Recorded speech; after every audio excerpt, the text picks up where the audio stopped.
You've tuned into The Mountain Gardener with your host, Ken Lain. Gardening it can be challenging, but with these simple insider tips, you'll reap huge rewards.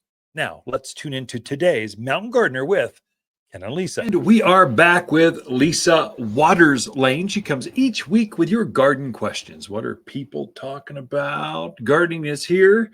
The spring season, gardeners have been pent up way too long. It's been too cold, windy, snowy, sleety, and they want to be outside. It's kind of nice to be, you can kind of feel that energy on the floor of the garden center. So they're just perusing all 2 acres, looking out, just not because they need fruit trees or berries or fruit flowers or evergreens, or they just want to take it all in and be outdoors. Definitely. So welcome to the studio, Lisa. Thank you. Always good to be back. So how are your gardens? I love spring because I love to see things wake up. I love that feeling of it goes from nothing to these beautiful little green leaves coming out, flowers shooting out. I love that feeling. Waking up, a fresh, a new, a spring beginning. Yes, definitely. What kind of garden questions we got this week? Well, speaking of cold and things coming out. Okay. So John put in a new Texas privet in his yard. Yeah. It had a lot of new growth on it. It was looking happy. Yeah. Well, that little blast of cold got it. So he wants to know, got some damage to it. Yeah. Should he trim it back now? Should he wait to trim it back to make sure we're past the cold? And how far do you trim it back? Yeah, John, so don't worry. Don't stress. The plant knows how to recover by itself. I would say too much intervention from a gardener can do more damage than good. I would wait, see where the leaf buds are. So some of the leaves were sacrificed. It had some black, and the frost damage looks like it had tender new growth. And it's so tender and so new that frost came, and it's a shock. And so it goes from vibrant green to black. It looks like someone took a big lighter to it, just kind of burned the foliage. That's frost damage. It can happen on more than just privets. It can happen on fruit trees and just whatever, anything new, that brand new growth. And it can happen now through the end of April, really. And so what I recommend is don't overcorrect. Don't try to make it healthier right away. Let it adjust. And so all that energy coming up from the roots of spring, they are still going to keep coming. It might have to re-leaf or rebud some, but if you start cutting on it now, you might take off more than the plant would like.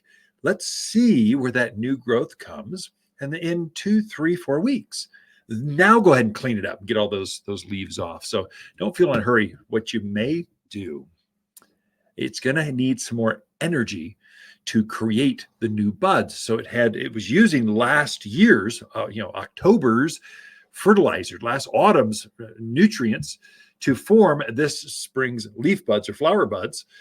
Now it's going to have to use this spring's energy, food, to create additional leaf buds or flower buds. So you might just want to consider fertilizing. That's the best thing I can tell you.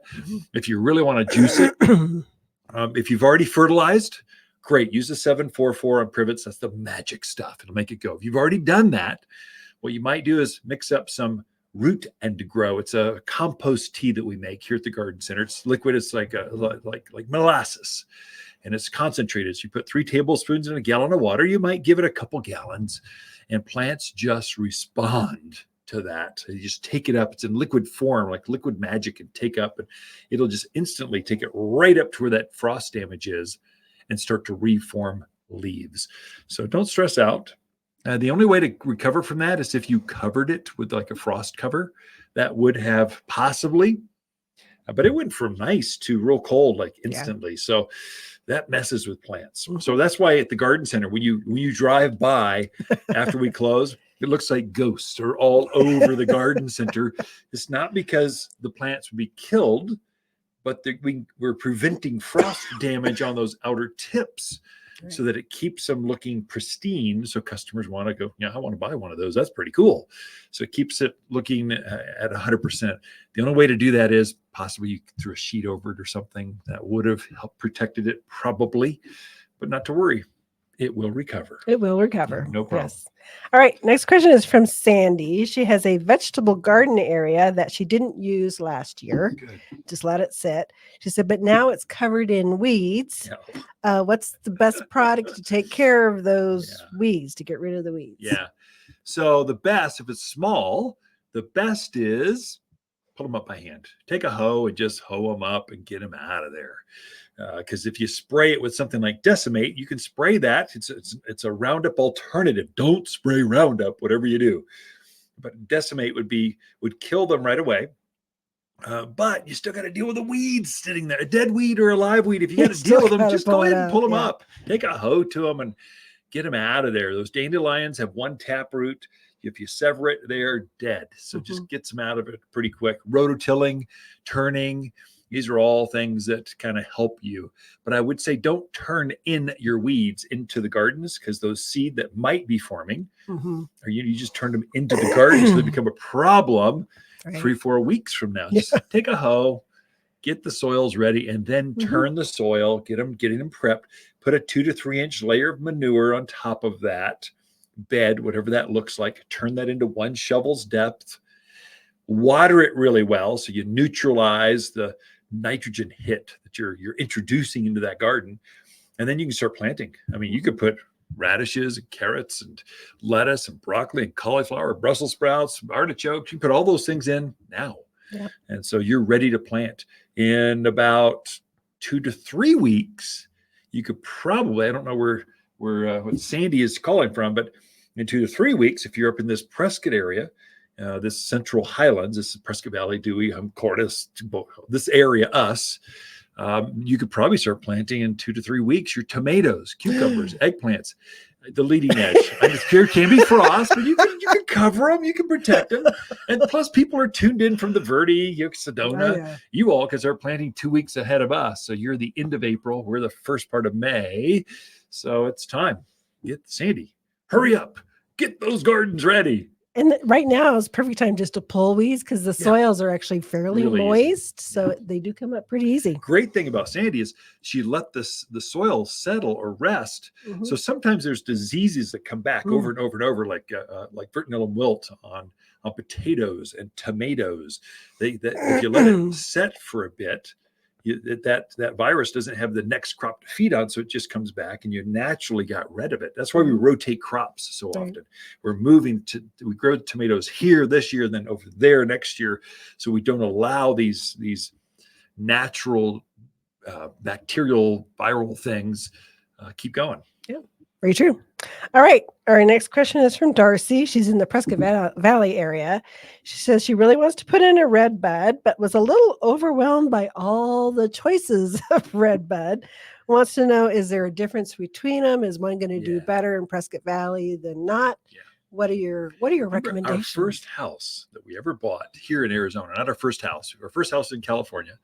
Our second house was here in Prescott Valley off of Pawnee Drive, back when they had dirt roads and septic fields. It was a little tiny town in the early 90s. That's true. So I kind of miss that house. It's anyway, a pretty house. We never thought we could grow as much as we can out there, but the valley area is amazing on what they can grow. They can grow everything that Prescott can grow, and maybe even a little bit more. It's just that hard clay soil that gets you. With that being said, Darcy, any Redbud you want. And I would say start with, do I want a bush or do I want a tree? Start with that. Because Western Redbud's a bush. That's the native one.